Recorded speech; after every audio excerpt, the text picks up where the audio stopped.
आप देख रहे हैं लव विद एस्ट्रोलॉजी।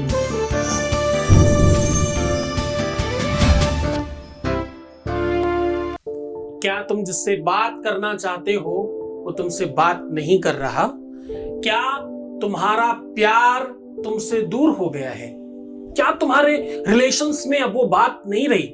क्या तुम्हारा रिश्ता पूरी तरह से खटाई में पड़ा हुआ है? अगर हाँ, तो मंदिर में ये चीज देते ही तुम्हारा प्यार तुमसे बात करेगा। जानिए पूरा विश्लेषण।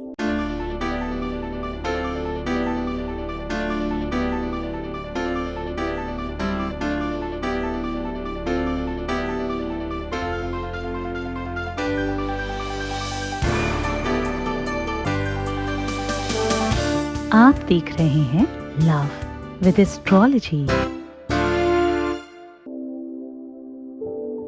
नमस्कार, मैं हूं आचार्य सतीश अवस्थी। आपका बहुत स्वागत करता हूं लव विद एस्ट्रोलॉजी में। लव विद एस्ट्रोलॉजी में आपके अपने जीवन में प्यार भरा जाता है। आपके रिश्तों को, संबंधों को, आपकी मैरिटल लाइफ को, शादीशुदा जीवन को, वैवाहिक जीवन को, लव लाइफ को पूरी तरह से रिपेयर कर आपके पक्ष में खड़ा किया जाता है और आपको जिताया जाता है। आपको हर हाल में आपसे मिलवाने का काम लव विद एस्ट्रोलॉजी में होता है। जो लोग अपने आप को खत्म करने जा रहे थे, जो समाप्त कर रहे थे, उन्हें जीवंत करने का साधन है love with astrology. Love with astrology कोई प्रोग्राम नहीं, ये संवेदना है और फीलिंग है। ये खुशबू है, एक बयार है जो चल रही है सबको लेकर के। यहां पिछले 20 सालों में क्लोज टू 21 लाख लोग धन्यवाद कर चुके हैं। यहां तक कि YouTube पर भी क्लोज टू 7 लाख लोग हो चुके हैं। YouTube पे तो अभी हमने कुछ मोटा मोटी साल भर से ही शुरू किया है, बहुत समय नहीं हुआ। हम काम तो 20 सालों से कर रहे हैं अलग अलग प्लेटफॉर्म्स पर। यहां का सक्सेस रेट 95% प्लस है। हाँ जी, ये सब इसलिए हो पाता है क्योंकि तुम्हारा विश्वास, तुम्हारी श्रद्धा, तुम्हारा प्यार है। साथ में गीता, वेद, पुराण, शास्त्र, उपनिषदों का रिसर्च है। हमारे पीछे 4000 लोगों की टीम है। अलग अलग भाषाओं पे, अलग अलग संप्रदायों पर काम करने वाले डेडिकेटेड लोग हैं। इसलिए ये सब कुछ हो पा रहा है। इतनी बड़ी संख्या में लोगों को लाभान्वित कराने की जो क्षमता है वो शायद तपस्या की है, साधना की है, जो कई जन्मों के बाद मिलती है। कथा, भागवत, प्रवचन सब छोड़कर तुम्हारे इसी काम के पीछे, पढ़ने के पीछे सबसे बड़ा कारण है क्योंकि ये एक ऐसा संदर्भ है जहां कोई नहीं है। यहां पर एक से एक मुल्ला, मौलवी, तांत्रिक, मांत्रिक, पंडित, उल्टे सीधे लोग जिनको कुछ नहीं पता, वो आपको ज्ञान दे रहे होते हैं। कोई हाथ ही दिखा रहा है केवल, तो कोई सामान ही दिखा रहा है केवल, तो किसी का कुछ ही चल रहा है। सब ढपोर, शंख, कपोल कल्पित बातें कर रहे हैं। इस पूरी की पूरी भ्रष्ट व्यवस्था में एक आगाज करने का काम किया लव विद एस्ट्रोलॉजी ने। हाँ ठीक है, उसका सूत्रधार तुमने मुझे बनाया, धन्यवाद इसके लिए। लेकिन मैं बेबाक हूं, मैं थोड़ा सा हूं हाजिर जवाब। मुझे आदत है बोलने की। क्यों? क्योंकि मैं आईना हूं, समाज का जवाबदेही है हमारी। बुरा लगे तो सामने से हट जाइए। बोलूंगा तो मैं सच ही, इसमें कोई संदेह नहीं। जिनको प्यार का पा नहीं पता वो प्यार के बारे में संभाषण कर रहे हैं। जो निरक्षर भट्टाचार्य हैं, जिनको कुछ भी ज्ञान भान नहीं है, जो शिक्षित नहीं, साक्षर नहीं, संपन्न नहीं है शिक्षण या लेखनी से, उसके बावजूद भी वो बड़ी बड़ी बातें कर रहे हैं। जिनको अपनी भाषा पर कमांड नहीं है, जिनका सच मानो शब्दावली पर भी कोई अंकुश नहीं है, जिन्हें ये नहीं पता कि संस्कृत होती है, संस्कृत होती है, या संस्कृत होती है, या संस्कृति होती है, या क्या होता है। उन्हें नहीं पता सर्वमंगल मांगल्य ही होता है, मांगल्य होता है। जो नहीं पता जिसको, वो तुम्हें ज्ञान दे रहा है। कितनी ही महिलाएं, कितने ही ऐसे मूर्ख लोग, कितने नए नए उम्र के बच्चे। पढ़ो, शिक्षित हो जाओ, जानकार हो जाओ, क्योंकि तुम्हारा एक आइडिया लोगों का जीवन बदल सकता है। मार्गदर्शक अच्छा होना चाहिए। मार्गदर्शक चाकू नहीं, सुई होनी चाहिए, सिलने वाली, जोड़ने वाली, हाँ छोटी ही सही। पर अच्छा कार्य करने वाली होनी चाहिए। खैर, आज हम कह रहे हैं कि ये चीज मंदिर में देने से आपके प्यार से तुरंत बात हो जाएगी। आज हम कह रहे हैं कि मंदिर में सिर्फ ये वस्तु देने से आपके पति पत्नी में संबंध अच्छे हो जाएंगे। मैं कह रहा हूं कि मंदिर में सिर्फ ये चीज देने की आदत तो डालो, आपके घर में सुख संपन्नता, संभ्रांतता और भाई प्रेम बढ़ जाएगा। तुम्हारे घर का कलेश समाप्त हो जाएगा, झगड़े समाप्त हो जाएंगे, तुम्हारे घर में बहुत सारा प्रेम होगा। झगड़ा हो तो दुख आता है, प्रेम हो तो सुख आता है। जहां सुमति तहां संपत्ति नाना, जहां कुमति तहां विपत्ति निधाना, जहां सुमति तहां संपत्ति नाना। जहां सुमति है वहां नाना प्रकार की संपत्तियां हैं, और जहां कुमति है वहां दुख है, कलेश है। सुमति हृदय में होती है, कुमति विवेक में होती है। सुमति लाइए ना, ये तो दिल की बात है। हाँ, हमारा लिखा हुआ एक गाना है, तुम लोग पता ही ना ये बात। नजर जब बदलेगी तो नजारे बदल जाएंगे। नजरिया ही तो बदलने का बात है। तुम्हारा नजरिया जिस दिन बदल गया तुम्हारे प्रति, तुम्हारे रिश्ते के प्रति, तुम्हारे संबंधों के प्रति, उस दिन सब ठीक हो जाएगा। तो आज मैं वही सिखाने आया हूं।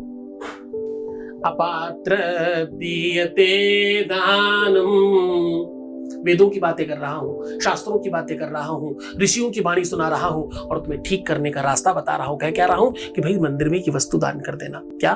अपात्र दीयते दानम तद्दानं दान संप्रतम असंख्याद्वैतमाहास्यं देवाहुत्यानि औषधी बिना ज्ञानेन पश्यन्ति श्रद्धामूर्ति स्वमेव च मलौकिक लक्ष्य लौकिक स्यात् दद्बाह्यन्यस्य मूढ़ता। ये विनती, ये श्लोक, ये पद्धति क्या कहती है? ये कहती है कि ये वस्तु दान करने से ही नहीं, कुछ भी चीज जब तुम दान करते हो ना तो तुम श्रेष्ठ हो जाते हो, तुम्हारे दिल तक बात पहुंचती है। दान देने के लिए तुम उत्कृष्टता में ऊपर से कुछ दे रहे हो, नीचे ले नहीं रहे हो। हाँ, दान देने वाला हमेशा प्यार पाता है। आदत डालिए, दान, दया, धर्म करते रहिए, इससे प्रेम मिलता है। हाँ, चूंकि दान देने वाले दान लेते नहीं। लोग मुझे दान करते हैं, मेरे से कोई लेगा क्या?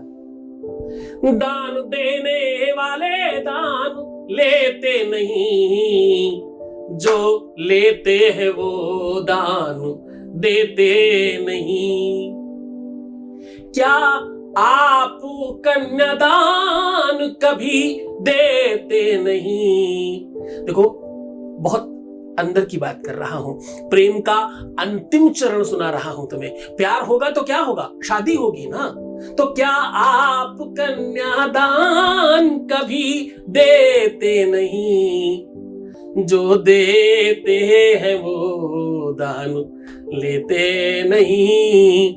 किसी लेखक ने जो दान दक्षिणा लेते हैं, उसने बड़ी अच्छी बात कही कि दहेज अगर तुम आज मांग रहे हो तो तुम्हारी भी बिटिया है, तुम्हें देना भी तो पड़ेगा। तुम क्यों मांगते हो? मांगना बंद कर दो तो देना बंद हो जाएगा, है ना? तो दान हमेशा श्रेष्ठतम चीजों का किया जाना चाहिए। कन्या जैसे रत्न का जब कोई दान कर रहा है, वहां संपत्ति का तो क्या ही दान है। प्रेम सर्वोच्च दान है।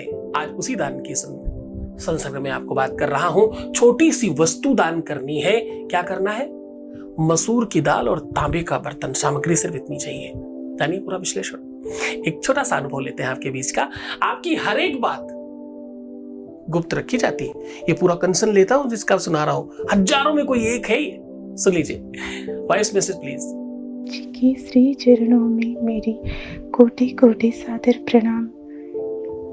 कृपा करके मेरी प्रणाम को स्वीकार कीजिए गुरुदेव।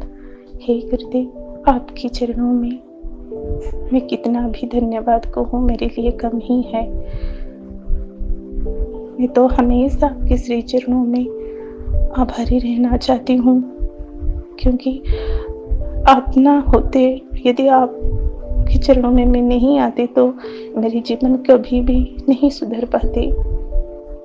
भगवान को कोटि कोटि धन्यवाद, आपको दिल से कोटि कोटि धन्यवाद गुरुजी। बहुत बहुत धन्यवाद, बहुत साधुवाद, बहुत बहुत आशीर्वाद। परमात्मा से तुम्हें प्रसन्न करे, आनंद करे, हर इच्छाओं की पूर्ति करे, जो तुम चाहते हो वो सब तुम्हें मिल जाए। करना बहुत सामान्य सा काम है। आप एक ऐसा तांबे का बर्तन लीजिए जिसमें अपना हाथ छाप सकते हो, पुरुष दाहिना और महिला बायां। हाँ, अपना अपना अंग करना है।